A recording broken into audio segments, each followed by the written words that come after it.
Halo semuanya, selamat datang di video pertama Code with Mike. Di video kali ini, kita akan membahas sejarah awal munculnya ilmu komputer dan komputasi. Pada akhir video ini, kalian juga akan dijamin bisa membuat program pertama kalian dalam bahasa C loh.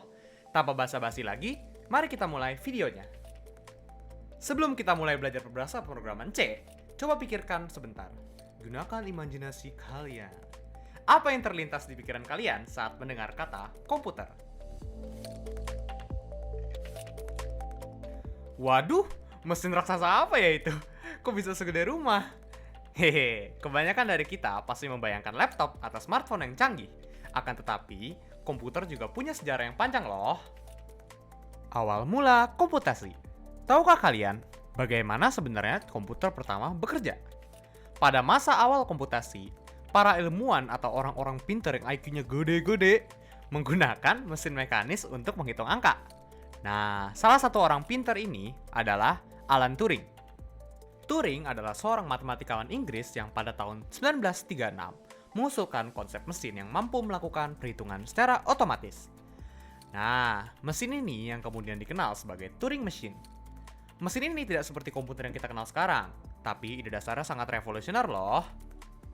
Perkembangan bahasa pemrograman. Nah, pada awalnya, program-program di komputer itu ditulis menggunakan kode mesin atau assembly yang sangat sulit dan rumit. Wah, siap-siap kalian semua. Eits, tenang dulu. Yang kita pelajari nanti nggak sesulit ini kok, aman aja. Bayangin aja jika kita harus nulis setiap instruksi satu-satu dalam bentuk angka. Aduh, sedihnya. Nah, karena sebab itulah, ilmuwan mulai mengembangkan bahasa pemrograman tingkat tinggi yang lebih mudah dipahami oleh manusia biasa.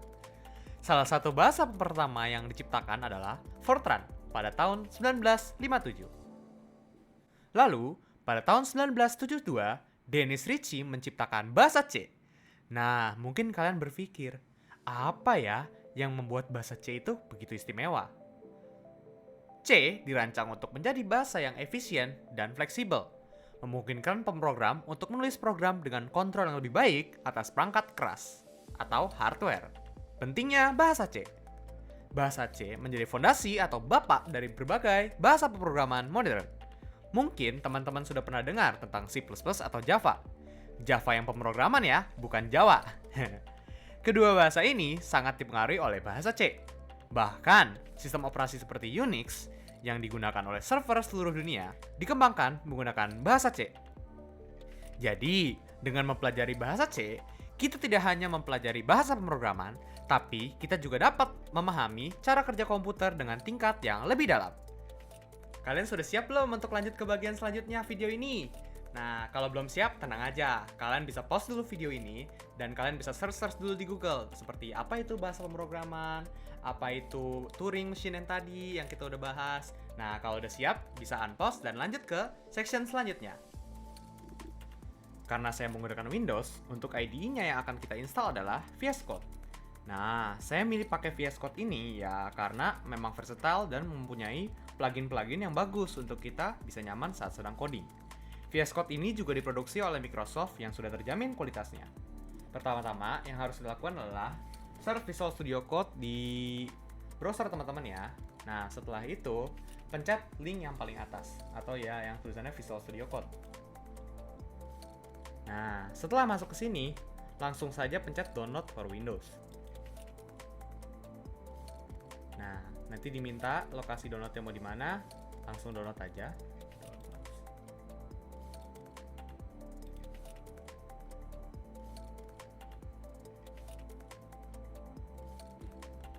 Nah, setelah instalasi kita selesai, kita bisa langsung buka di file manager kita. Ingat ya lokasi di mana kalian install dan langsung saja cari Visual Studio Code User Setup. Versinya bisa beda-beda ya. Saya pakainya versi yang 1.92.2.exe. Langsung saja di double klik. Agree. Nah, kalian bisa pilih create desktop icon atau enggak. Nah, usahain nih dua dipencet aja sih supaya nanti kitanya enak. Next. Install.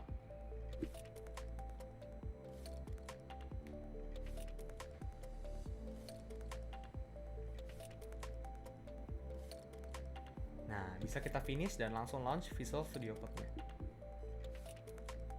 Nah, setelah kalian sudah selesai melakukan instalasi VS Code-nya, kita langsung menuju ke MinGW.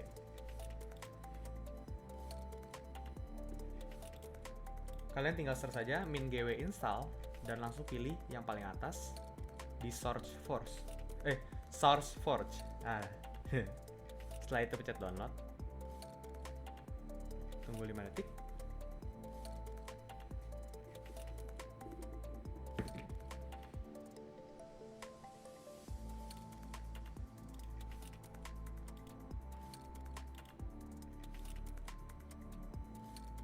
Setelah selesai di download, langsung buka aja kayak tadi.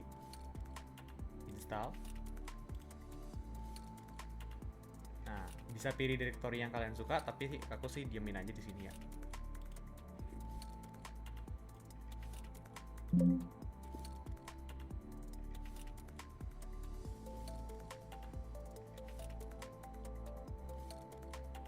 Nah, ketika sudah 100%, pencet continue. Setelah sudah 100%, kita bisa langsung pencet yang MinGW 32 base. Nah, ini untuk C ya. Kalau kalian mau belajar ada Fortran atau C++, kalian bisa pencet. Nah, di sini kita pencet aja yang C++, karena mungkin kalian nanti tertarik buat belajar C++, sudah langsung tinggal dijalanin aja sih, nggak usah install lagi. Installation, apply changes. Nah, nanti tinggal pencet apply saja.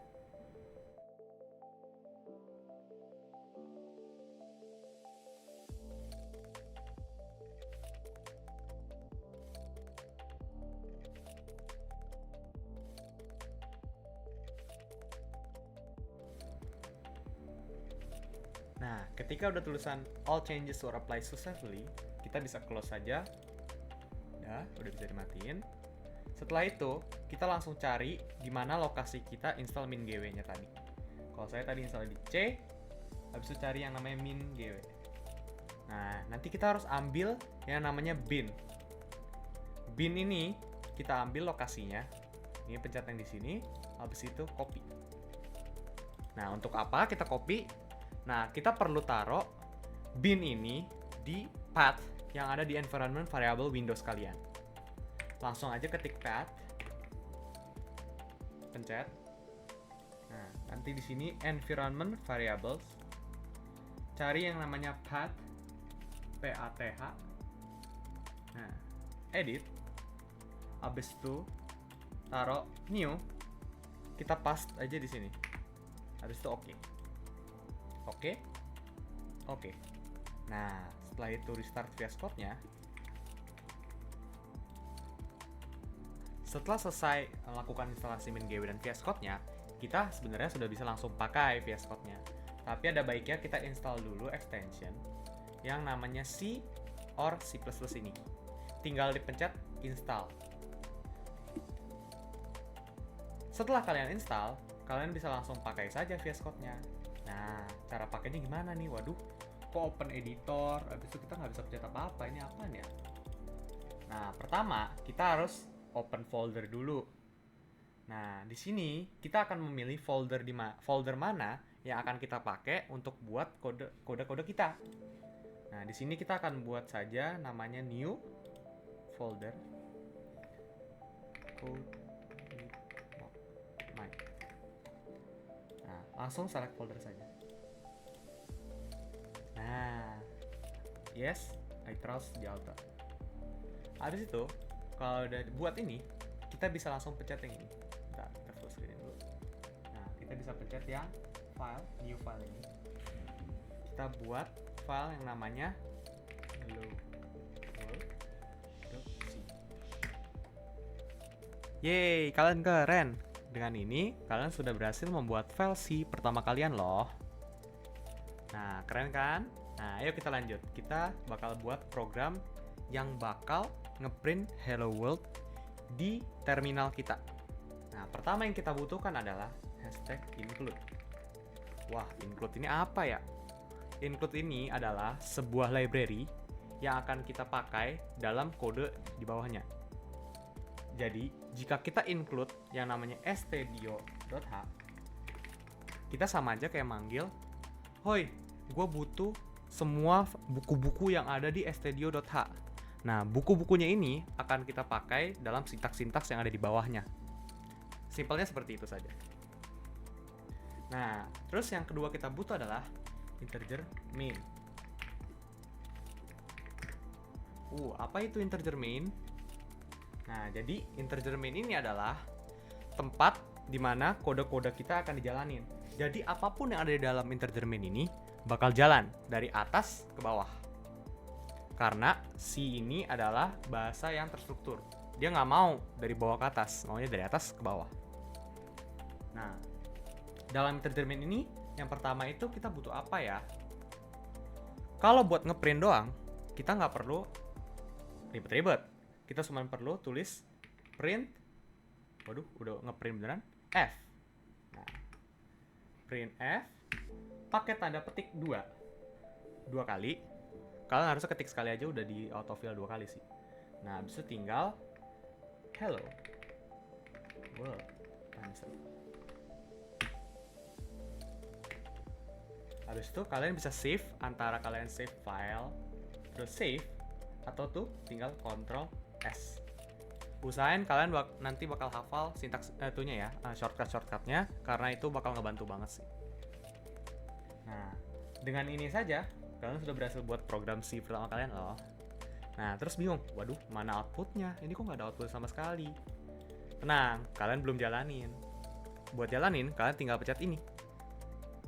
Set, habis itu run code atau Ctrl Alt N. Nah, keluar hello world. Nah, di episode selanjutnya kita akan membahas lebih detail gimana cara aktifin plugin-plugin yang penting di VS Code ini.